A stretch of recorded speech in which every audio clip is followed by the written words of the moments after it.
اعوذ باللہ من الشیطان الرجیم بسم اللہ الرحمن الرحیم۔ تمام ساتھیوں، بھائیوں، دوستوں،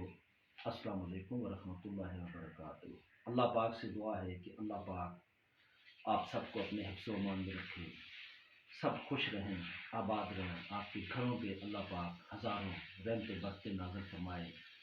جتنے بھی لوگ بیمار ہیں اللہ پاک سب کو شفائے کاملہ نصیب عطا فرمائے۔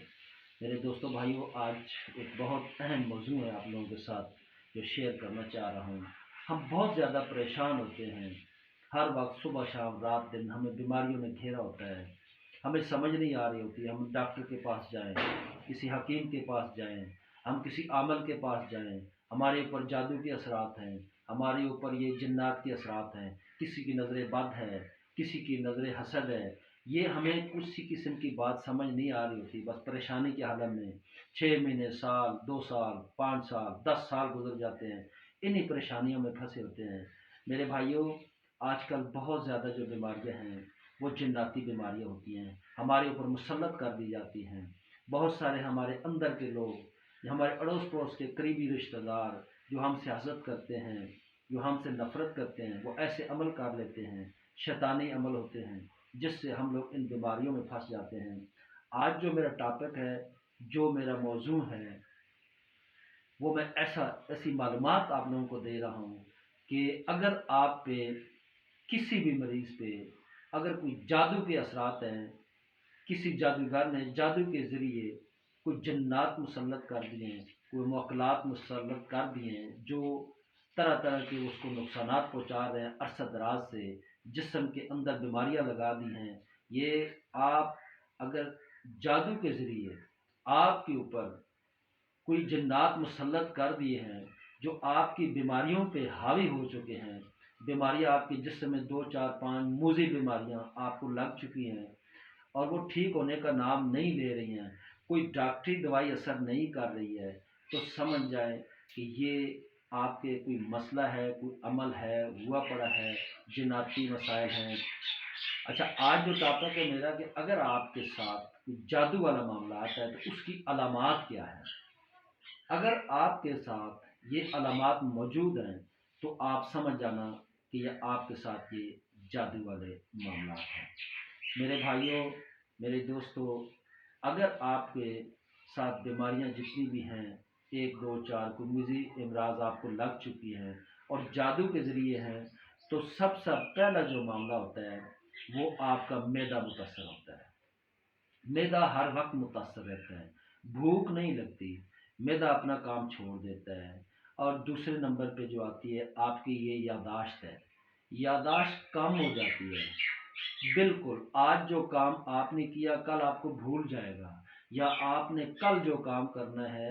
وہ آپ کل آنے سے پہلے پہلے اس کے آپ کے ذہن سے نکل جائے گا، وہ بات نکل جائے گی جو آپ نے کل کرنی ہے، کوئی کام کرنا ہے، کسی سے میٹنگ ہے، کمٹمنٹ ہے، یادداشت کی کمزوری ہو جاتی ہے۔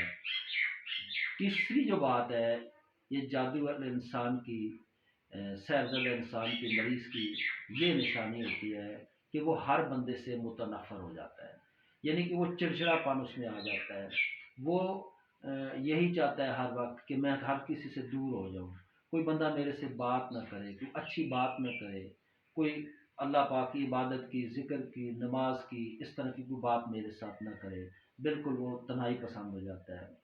اور بات بالکل اس کی کسی قسم کی کوئی کام ہوتا ہے وہ یاد نہیں رہتا۔ اچھا، اس کے بعد آپ کے سارے معاملات جو ہیں، جو گھر کے ہوتے ہیں، روزمرہ کے معاملات، گھر والوں کے ساتھ، گھر سے باہر جتنے بھی معاملات لین دین کے، یہ سارے الجھ کے رہ جاتے ہیں، ختم ہو جاتے ہیں، اور آپ اپنا کام ادھورا چھوڑ کے ایک کام کی طرف جاتے ہیں، اس کو ادھورا چھوڑ کے دوسری طرف چلے جاتے ہیں، یہ سارے مقلات کرا رہے ہوتے ہیں، ذہن میں وسوسہ ڈال رہے ہوتے ہیں، ہمیں ان چیز کو سمجھ نہیں آتی، ہم یہ سمجھتے ہیں کہ پتہ نہیں کیا معاملہ ہے میرے ساتھ، اور اسی طرح کام ادھورے جب رہ جاتے ہیں تو وہ رکاوٹ ہو جاتی ہے، تو سمجھ لیں کہ آپ کے اوپر جادو کا اثر ہے۔ ایک بات میری یاد رکھنی ہے میرے بھائیو دوستو، کہ آج کل بہت سارے عامل ایسے ہیں، بہت سارے، وہ بندے کو مشورہ بھی دیتے ہیں تعویذات وظائف بھی دیتا ہے،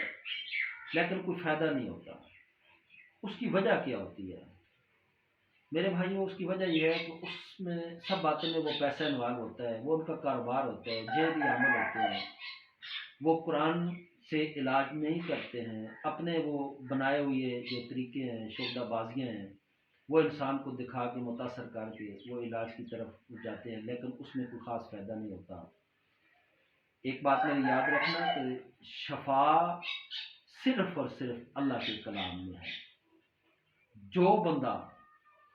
جو عامل آپ کا علاج کر رہا ہے، اس کا تعلق کسی مرشد سے ہے، کسی درگاہ سے ہے، اور یہی نسبت، یہ ایک چین ہوتا ہے اوپر تک، کڑی سے کڑی مل کے، یہی آپ کا ناطہ رشتہ اوپر جاتے جاتے اہل بیت اور حضور نبی کریم صلی اللہ علیہ وسلم سے، اہل بیت سے، حضور کا صلی اللہ علیہ وسلم سے، اللہ پاک سے یہ کڑی جب مل جاتی ہے اور آپ کے اوپر کسی کا ہاتھ ہوتا ہے، کسی درگاہ سے آپ منسلک ہوتے ہیں، تو ایسا بندہ جو ہے نا وہ آپ کا علاج کر سکتا ہے۔ کیوں کہ جادو نبی کریم صلی اللہ علیہ وسلم پہ بھی ہوا ہے۔ حضور نبی کریم صلی اللہ علیہ وسلم نے جادو کا علاج بذات خود بھی کیا ہے، اور قرآن سے کیا ہے، اللہ کی کلام سے کیا ہے۔ اللہ کی کلام میں بڑی طاقت ہے، اور یہ جادو کا توڑ بھی ہے۔ اس سے ہر چیز اللہ پاک ہم سب کو اپنے حفظ و امان میں رکھے۔ ایسے جتنے بھی اگر کسی کوئی مریض ہے، یہ اثرات اس میں ہیں، اللہ پاک ان کو صراط مستقیم پر چلنے کی توفیق عطا فرمائے، اور سیدھے رستے پہ چلتے ہوئے اپنا علاج اور صحیح بیماریوں کی تشخیص کرنے کی توفیق عطا فرمائے۔ اللہ پاک ہم سب کو ان جیلی عاملوں اور شیطانوں سے بچنے کی توفیق عطا فرمائے۔ اور سب بھائیوں سے گزارش ہے کہ قرآن و سنت کے مطابق قرآن سے علاج کریں، اور اگر کوئی بھی میرا بھائی دوست جس کے اندر یہ علامات موجود ہیں، وہ سمجھ جائے اس پہ جادو ہے، اور اس کو قرآن کے ذریعے آپ حل کریں۔ میری دعا ہے اب سب سے کہ آپ ہم دعا کیا کریں سب کے لیے، ایک دوسرے کے لیے، میرے لیے، میں آپ کے لیے دعا کرتا ہوں کہ اللہ پاک ہم سب کو اپنے حفظ و امان میں رکھے، ان بیماریوں سے نجات عطا فرمائے، اور ہم سب کو اللہ پاک ان بیماریوں سے بچنے کے لیے اللہ پاک قرآن پاک سے، قرآن آیات سے اللہ پاک ہمیں علاج کرنے کی توفیق عطا فرمائے۔ میری دعا آپ کے ساتھ ہے۔ بہت مہربانی، بہت شکریہ۔ السلام علیکم ورحمۃ اللہ وبرکاتہ۔